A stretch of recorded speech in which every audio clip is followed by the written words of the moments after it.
رب اشرح لي صدري ويسر لي امري واحلل عقدة من لساني يفقهوا قولي. الحمد لله العظيم والصلاة والسلام على من اختص بالخلق العظيم وعلى آله وأصحابه الذين قاموا بتأييد الدين القويم. اما بعد فاعوذ باللہ من الشیطان الرجیم. بسم اللہ الرحمن الرحیم. یا نساء النبی لستن کاحد من النساء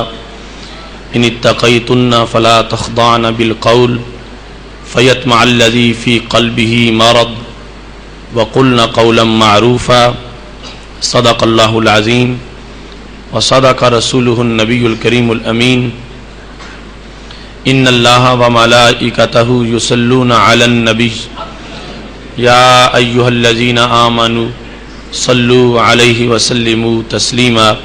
الصلاۃ والسلام علیک یا سیدی یا رسول اللہ وعلی آلک واصحابک یا حبیب اللہ. مولاي صل وسلم دائما ابدا علی حبیبک خیر الخلق کلہم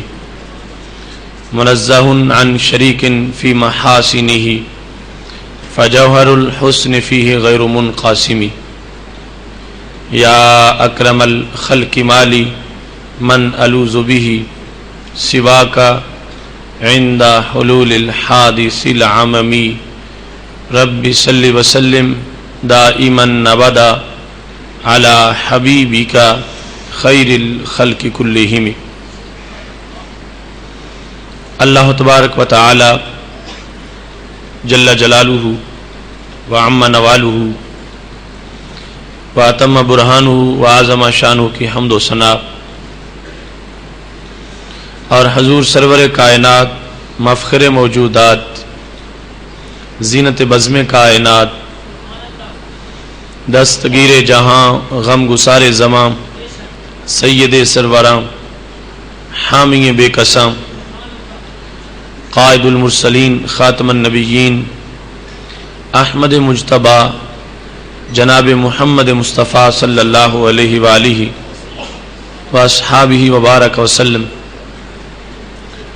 کے دربار گہر بار میں ہدیہ درود و سلام عرض کرنے کے بعد وارثان منبر و محراب ارباب فکر و دانش نہایت ہی معزز و محتشم حضرات و خواتین سامعین و ناظرین، رب ذوالجلال کے فضل اور توفیق سے آج صراط مستقیم کے اجالوں میں ہم سب کو نہایت ہی اہم علمی نشست میں شرکت کی سعادت حاصل ہو رہی ہے. ہمارا آج کا موضوع ہے دختران اسلام کے لیے آئیڈیل کردار. میری دعا ہے خالق کائنات جل جلالہ ہم سب کو قرآن و سنت کا فہم عطا فرمائے اور قرآن و سنت کے ابلاغ و تبلیغ اور اس پر عمل کی توفیق عطا فرمائے. یقیناً خواتین سوسائٹی کا اہم رکن ہے اور خالق کائنات جل جلالہ نے ان کے لیے باقاعدہ قرآن مجید برہان رشید میں احکامات نازل فرمائے ہیں اور سید عالم نور مجسم شفیع معظم صلی اللہ علیہ وسلم نے اپنے فرامین میں ان کے لیے ہدایات کا ایک جامع نصاب فراہم فرمایا ہے. بلکہ صحابیات کے تقاضا پر سید عالم صلی اللہ علیہ وسلم نے ان کے لیے خصوصی درس کا اہتمام بھی متعدد بار فرمایا تھا. اس سے کوئی انسان انکار نہیں کر سکتا کہ ایک خاتون خانہ کی اصلاح سے پورے گھر کی اصلاح ہوتی ہے، اور گھر کی اصلاح سے قوم کی اصلاح ہوتی ہے۔ بلکہ ایک بہت بڑے عرب مفکر کہتے ہیں الام مدرسۃ اذا حذبتها اعددت شابا طیب الاراکی، کہ ماں ایک مدرسہ ہے اور ماں ایک درسگاہ ہے۔ اذا حذبتها، اگر آپ ماں کو مہذب بنا دیں، ماں کی اصلاح کر دیں، تو کیا ہوگا؟ اعددت شعبا طیب الاراکی، تو ایک پاکیزہ قوم تیار ہو جائے گی۔ اس واسطے یقیناً ان کا کردار بڑا اہم ہے، اور اس کردار کی اسی نہج پر تعمیر کی ضرورت ہے جو رب ذوالجلال کو پسند ہے، اور جس کی تعلیمات سید عالم صلی اللہ علیہ وسلم نے ہمارے لیے عام فرمائی ہیں۔ موجودہ حالات میں عورت کی تعلیم پر زور تو ہر طرف سے دیا جا رہا ہے، مگر یہ بھی ایک لمحہ فکریہ ہے۔ وہ کون سی تعلیم ہے کہ جس سے عورت کا عورت ہونا محفوظ رہتا ہے، اور وہ کون سی تعلیم ہے کہ جس سے عورت اپنے نام سے ہی محروم ہو جاتی ہے؟ علامہ اقبال کہا کرتے تھے جس علم کی تاثیر سے زن ہوتی ہے نازن، کہتے ہیں اس علم کو ارباب نظر موت، کہ جو علم پڑھنے سے عورت عورت ہی نہ رہے تو اس علم کو علم نہیں کہا جاتا، اس کو موت کہا جاتا ہے۔ اور عورت کے لیے علم وہ علم ہے کہ جس کو پڑھ لینے کے بعد اس کا کردار محفوظ ہوتا ہے، اور رب ذوالجلال کی طرف سے جو اس کو نام دیا گیا ہے اس نام کے تقاضے پورے ہوتے ہیں۔ آج ہمارے لیے یہ سعادت افزا لمحات ہیں کہ ہم وحی کی روشنی میں قرآن مجید کی تعلیمات اور سید عالم صلی اللہ علیہ وسلم کے شستہ اور شائستہ افکار کی روشنی میں نسل نو کے لیے اس پیغام کو عام کرنے لگے ہیں کہ حقیقی کردار ایک خاتون کا کیا ہونا چاہیے، اور اس کو رب ذوالجلال نے کتنی زیادہ عظمتیں عطا فرمائی ہیں۔ قرآن مجید برہان رشید سورہ احزاب کی آیت نمبر 32 میں خالق کائنات جل جلالہ کا فرمان ہے یا نساء النبی لستن کاحد من النساء، اے رسول اللہ صلی اللہ علیہ وسلم کی ازواج تم دیگر عورتوں کی طرح نہیں ہو۔ ان اتقیتن، اگر تم تقوی اختیار کرو، فلا تخضعن بالقول، تو بات میں نرمی پیدا نہ کرو، فیطمع الذی فی قلبہ مرض، وہ بندہ جس کے دل میں بیماری ہے وہ لالچ کر سکتا ہے۔ ان بات کرتے وقت جس وقت کوئی دوسرا شخص کوئی چیز دروازے پر لینے کے لیے آتا ہے اور پردے سے تم نے اس کو چیز دینی ہے، گفتگو میں لہجہ سخت ہونا چاہیے اجنبی کے لیے، وَقُلْنَ قَوْلًا مَعْرُوفًا، لیکن بات اچھی ہونی چاہیے، بات اچھی کرو۔ اب خالق کائنات جل جلالہ نے سید عالم نور مجسم شفیع معظم صلی اللہ علیہ وسلم کے سینہ پاک پر قرآن کو نازل کیا ہے، اور آپ کے کاشانہ کی عظمت کے پیش نظر جو آپ کے گھر میں آپ کی ازواج ہیں، رب ذوالجلال نے ان سے ڈائریکٹ گفتگو کی ہے۔ یا نساء النبی، یعنی وحی تو نبی علیہ السلام پر نازل ہوئی، اور گفتگو آپ صلی اللہ علیہ وسلم کی ازواج مطہرات سے کی، اور ان کو یہ احساس دلایا کہ تمہارا مقام و مرتبہ محبوب علیہ السلام کی نسبت کی وجہ سے عام عورتوں جیسا نہیں، تمہارا خاص مرتبہ ہے اور تمہارا خاص مقام ہے، اور اس مقام کے لیے تمہارے لیے زیادہ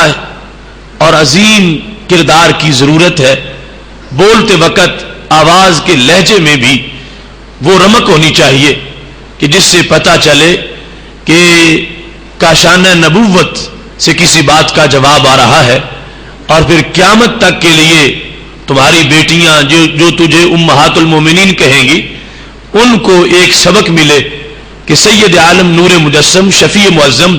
صلی اللہ علیہ وسلم کے عقد نکاح میں جو ازواج آئی تھیں، جن کی تربیت رب ذوالجلال نے کی ہے، ان کا جو کردار ہے وہ ہمارے لیے آئیڈیل کردار ہے، اور ان کا جو چال چلن اور طریقہ ہے وہ ہمارے لیے واضح طور پر زندگی گزارنے کا طریقہ ہے۔ ایسے ہی خالق کائنات جل جلالہ نے سورہ التحریم میں ارشاد فرمایا ہے، آیت نمبر 11 اور 12 میں، وَضَرَبَ اللَّهُ مَثَلًا لِّلَّذِينَ آمَنُوا امْرَأَتَ فِرْعَوْنَ، کہ اللہ نے ایمان والوں کے لیے مثال بیان کی ہے فرعون کی بیوی کی۔ وہ فرعون کی بیوی، اس کا کیا کہنا تھا؟ اذ قالت رب ابن لی عندک بیتا فی الجنہ، جب انہوں نے کہا کہ اے اللہ میرے لیے اپنے پاس جنت میں گھر بنا، ونجنی من فرعون وعملی، اور مجھے تو فرعون اور اس کے عمل سے نجات دے، ونجنی من القوم الظالمین، اور مجھے تو ظالم قوم سے نجات دے۔ گھر فرعون کا فرعون کی وجہ سے نحوستوں والا تھا، مگر یہ خالق کائنات جل جلالہ کی قدرت ہے کہ وہاں گھر والی جو تھی اس کو اللہ تبارک و تعالی نے رحمتوں کا محور بنایا تھا۔ حضرت آسیہ رضی اللہ تعالی عنہا، ان کا تذکرہ اس آیت میں کیا گیا ہے، اور خالق کائنات جل جلالہ نے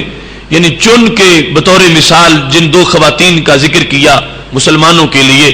اس مقام پر، وہ ایک حضرت آسیہ رضی اللہ تعالی عنہا ہے اور دوسری حضرت مریم رضی اللہ تعالی عنہا ہے۔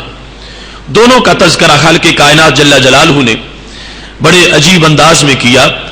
اور اس کا سبب یہ تھا کہ حضرت آسیہ رضی اللہ تعالی عنہا نے جب حضرت موسیٰ علیہ السلام کا کلمہ پڑھ لیا تو فرعون نے آپ پر بڑا تشدد کیا۔ جلالین میں ہے کہ حضرت آسیہ رضی اللہ تعالی عنہا کو لٹا کر دونوں قدموں پر اور دونوں ہاتھوں پر میخ لگا دیے جاتے تھے، اور اس کے بعد سینے کے اوپر پتھر رکھ دیے جاتے تھے، اور پھر ان کو دھوپ میں چھوڑ دیا جاتا تھا۔ اس کے باوجود ان کا دل حق کی گواہی دیتا تھا، اور وہ زبان سے اللہ کی توحید کا تذکرہ کرتی تھی اور بار بار اس کا اقرار کرتی تھی۔ اب اتنے تشدد کے باوجود چونکہ انہوں نے رب ذوالجلال کا ذکر نہیں چھوڑا، اللہ کی توحید کو نہیں چھوڑا، تو خالق کائنات جل جلالہ نے ان کے کردار کو قیامت تک کے لیے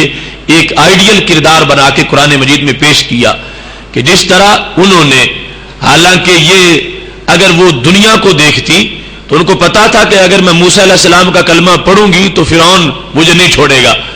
اور جو فرعون کا ظاہری ایک مال کا روب ہے اور وقار ہے اور پیسہ ہے، مجھے کچھ بھی نہیں ملے گا، بلکہ الٹا مجھ پہ وہ تشدد کرے گا، اور ایسا ہوا بھی، مگر انہوں نے اس کی کسی چیز کی پرواہ نہیں کی، اور قیامت تک کے لیے انہوں نے حق پرست خواتین کو یہ سبق دیا ہے کہ تم کبھی بھی دنیا کی چمک اور دنیا کی آرائش اور دنیا کے کسی فائدے کے لیے حق کی طرف پیٹھ نہ کرنا۔ دنیا عارضی ہے اور تھوڑا سا مختصر سے اس کا وقت ہے، اگر تم مختصر وقت اپنا جد و جہد میں، کوشش میں اور ابتلاء اور آزمائش کے اندر صبر سے گزار لوگی تو خالق کائنات جل جلالہ تمہیں دائمی سہولتیں عطا فرما دے گا۔ حضرت آسیہ رضی اللہ تعالی عنہا کو یوں دھوپ میں جب رکھا جاتا تھا، فکانت اذا تفرق عنہا من وکل بہا، تو فرعون نے باقاعدہ ملازم رکھے ہوئے تھے کہ جن کی ڈیوٹی تھی کہ تم نے پہرا دینا ہے، کہیں کوئی میخ اکھڑ نہ جائے اور کہیں اس کے سینے سے پتھر ہٹ نہ جائے یا کہیں اس کو کوئی سایہ فراہم نہ کرے۔ لیکن جو ہی وہ لوگ پیچھے ہٹتے تھے تو یہ رب ذوالجلال کی طرف سے اعزاز تھا، اذلتھا ملائکہ، فرشتے آ کے سایہ کرتے تھے۔ خالق کائنات جل جلالہ نے ان کو یہ شان دی اور ان کے کردار کو قرآن مجید میں قیامت تک کے لیے مضبوط اعصاب والی عورتوں کے لیے بیان کر دیا کہ عورت اگرچہ صنف نازک ہے، مگر جب اس میں حق جلوہ گر ہوتا ہے